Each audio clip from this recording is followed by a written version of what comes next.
आप जड़ों का क्योंकि जिक्र कर रही हैं, तो बहुत से लोग ऐसा कहते हैं कि रामायण है, भागवत है, महाभारत है। विदेशों में बहुत लोग मानते हैं, भागवत पढ़ते हैं, कहते हैं कि भाई ये अभी भी प्रासंगिक है।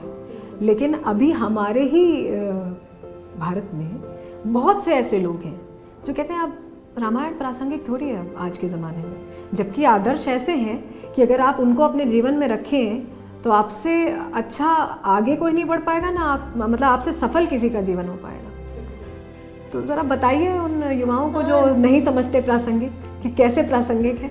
नहीं, प्रासंगिक नहीं होती तो वो शायद आज बोली न जाती, गाई न जाती। मैं भागवत की कथाकार हूँ। आज से 5000 साल पहले ये कथा लिखी गई और जितना ये उस समय के लिए ज़रूरी है उससे कहीं ज़्यादा ये आज के समय के लिए ज़रूरी है। एक बहुत सिंपल सी बात है, हमारे ऋषियों ने जब ये ग्रंथ लिखे, व्यास जी ने 18 पुराण लिखे, वाल्मीकि ऋषि ने रामायण लिखी और बाबा तुलसीदास जी ने तो रामचरितमानस कलयुग में ही लिखी है, आज से कुछ समय पहले के ही। तो जब हमारे ऋषि कथा लिखते थे तो उन्होंने मन मर्जी का कुछ नहीं लिखा। भागवत कैसे लिखी गई? भागवत को कहते हैं समाधि भाषा। व्यास जी ने आंख बंद करी, उनको जो भविष्य दिखा वो सुनाते गए, भगवान गणपति उसको लिखते गए और उस समय क्या क्या समस्या भविष्य में आने वाली है वो सारी भागवत में मेंशन है। कलयुग में अंत में क्या होगा, कैसे पाप बढ़ेगा, उम्र कैसे कम होगी, जो आज हो रहा है ये सब कुछ उस समय लिख दिया गया, समस्या भी लिख दी गई और समाधान भी लिख दिया गया। तो बस ऐसे ही मुंह उठा के बोल देना कि ये आज के समय में रिलेटेबल नहीं है, हमारे जीवन में ज़रूरी नहीं, ये बहुत गलत चीज़ है। पढ़िए पहले उसको। अगर आप भगवत गीता की बात करते हैं, कितने यंग जनरेशन ऐसी है जिसने उसे पढ़ा होगा? लोग विदेशों से आते हैं, जब आप पढ़ नहीं रहे, मथुरा ही आते हैं, आप पढ़ नहीं रहे, विदेशी लोग आ रहे हैं, फॉरेनर्स आकर के भगवत गीता की क्लासेस ले रहे हैं, हरे कृष्ण कीर्तन में झूम रहे हैं, नाच रहे हैं, उनको खुशियाँ मिल रही हैं और आपके पास होते हुए भी आप कह रहे हैं कि ये जो ग्रंथ है ये हमारे काम का नहीं, ये हमारे जीवन में अभी के समय को देख के ज़रूरी नहीं। भगवत गीता, रामचरितमानस, रामायण, श्रीमद् भागवत एक ऐसे ग्रंथ हैं कि आप अभी परेशान हो और आप भागवत का, ये भगवत गीता का कोई पन्ना खोल के देख लो, आपको अपनी समस्या का समाधान वहाँ मिल जाएगा। क्योंकि ये किताब नहीं है, किताब होती तो एज अ हिस्ट्री बस पढ़ाई जाती, इनके लिए इतना बड़ा अल्प ज्ञान भी वजह है। अल्प ज्ञान, अल्प हाँ हो सकता है, या फिर ये कह लीजिए बचपन से उनको समझाया नहीं जा रहा है, एजुकेशन सिस्टम में नहीं समझाया जा रहा है। एजुकेशन सिस्टम अगर ये सिखाने लग जाए, वही वाली बात है ना, हमको पता है बाबर कौन था, हुमायूं कौन था, वो सब हमें पढ़ाई, हम पढ़ते हैं हिस्ट्री में, हम पढ़ते हैं हिस्ट्री में, लेकिन हमें भगवान श्री कृष्ण के वंश के बारे में, कौन थे श्री राम भगवान के जो राजा नृग, राजा रघु, इनके वंश के बारे में कौन पढ़ाता है? शायद नाम भी आज के बच्चों के लिए नए होंगे, पहली बार सुने। मुझे लगता है बहुत से लोग गूगल कर लेंगे अभी आपके बताने के बाद। शायद करें करें तो अच्छा है। तो मतलब चलो एजुकेशन सिस्टम, अब एक्सक्यूज़ नेक्स्ट क्या होगा कि भाई ये तो सिस्टम चेंज होगा तभी हम कुछ कर सकते हैं। तो घर में पेरेंट्स करें, वो जिम्मा उठाएं, वो जिम्मा उठाएं। आपका बच्चा है, आप ये नहीं कर सकते कि आप पूरी जिम्मेदारी स्कूल को दे दो, या मैं तो आज कहूँ स्कूल भी नहीं, आज के माता पिता क्या करते हैं, सारी जिम्मेदारी दे देते हैं आईपैड को, कि आईपैड देखेंगे और तू सिखा इनको जीना, हम कुछ नहीं करेंगे, सब कुछ टेक सेवी हो गया, सब कुछ तुम ही करो, इनकी जो ध्यान रखना, इनको नॉलेज देना, ज्ञान सब तुम दो। ऐसे नहीं होता है, आपको जिम्मेदारी लेनी पड़ेगी और खासकर ये वाली बाकी सब चीज़ तो वो अपने आप सीख रहे हैं, आपको कुछ नहीं सिखाना पड़ेगा, पर जो आध्यात्मिक वाला रास्ता है ये तो सिखाना पड़ेगा। ये आपको बचपन से उनमें थोड़ा थोड़ा बीज डालना पड़ेगा, तब जाके वो पेड़ बनेगा और तब जा कर के उस पर अच्छे फल आएंगे और वही देश का सच्चा और सही भविष्य है। वाकई ज़रूरी है कि शायद बचपन से ही बताया जाए, थोड़ा धर्म के प्रति भी जानकारियाँ दी जाए। अभी एक हाल ही में पिक्चर आई थी केरला स्टोरी, जी आपने देखी हो अगर या सुना हो उसके बारे में? सुना है जी। तो उसमें यही बताया था कि कुछ बच्चियां ऐसी जो शायद नहीं जानती थी अपने धर्म के बारे में, उन्हें किसी ने कुछ बताया और दूसरे धर्म के प्रति आकर्षित कर लिया। ये भी खूब हो रहा है। बिल्कुल। इसको लेकर आप क्या सोचती हैं? लव जिहाद भी इसे कहते हैं, बहुत सारी चीज़ें हैं जी। लेकिन इस तरह से कहीं और चले जाना, क्या शुरू से मार्गदर्शन ना होना इसके पीछे की वजह है? वो अनसुलझे सवाल जिनका जवाब नहीं मिला, ये इसके पीछे की वजह है? बिल्कुल।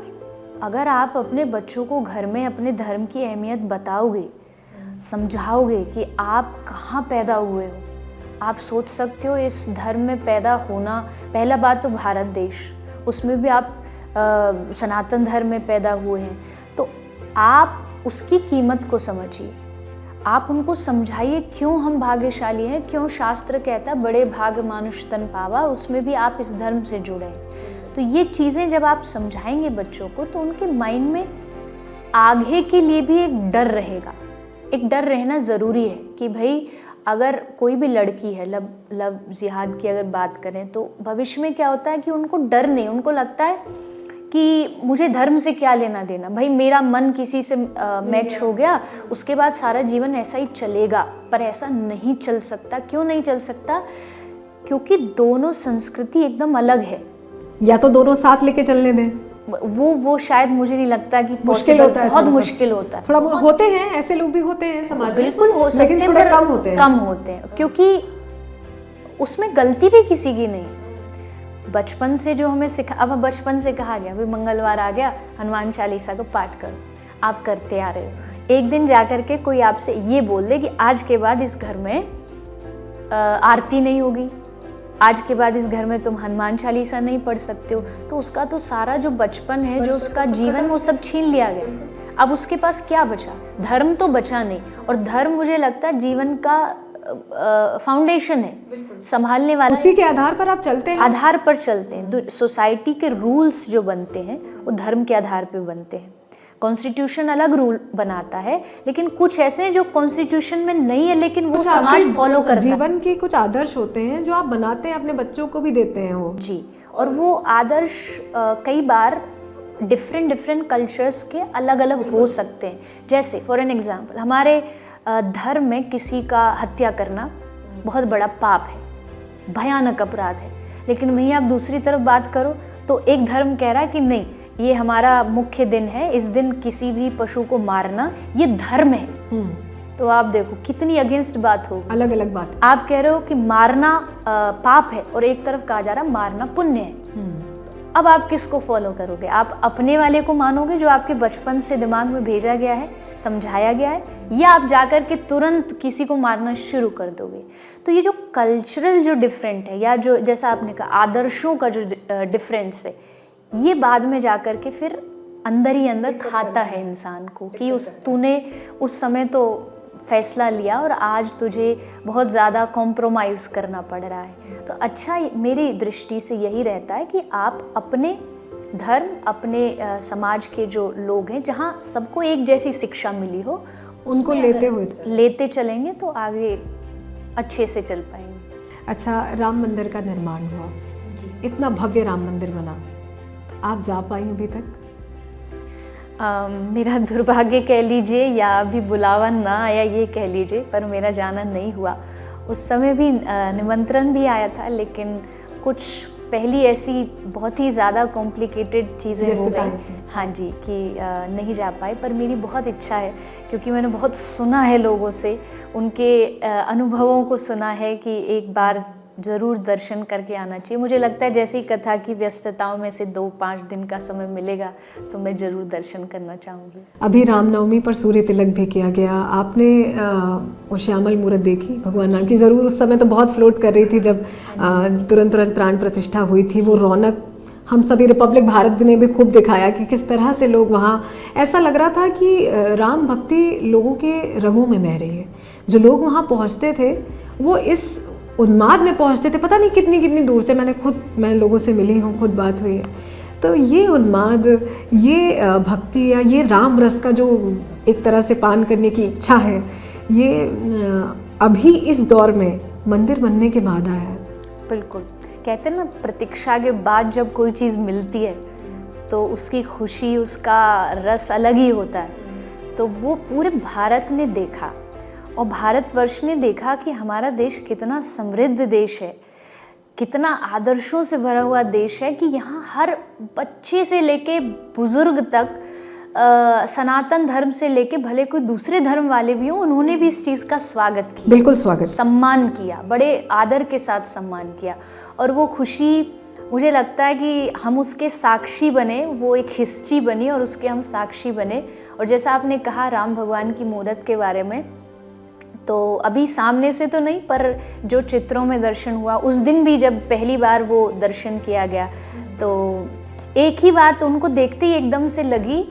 हमारे वृंदावन में एक ठाकुर जी हैं, राधा रमन लाल जी, वो भी श्यामल मूरत के हैं, और उनकी जो मुस्कुराहट है वो बिल्कुल राम जी से मिलती हुई है। अच्छा।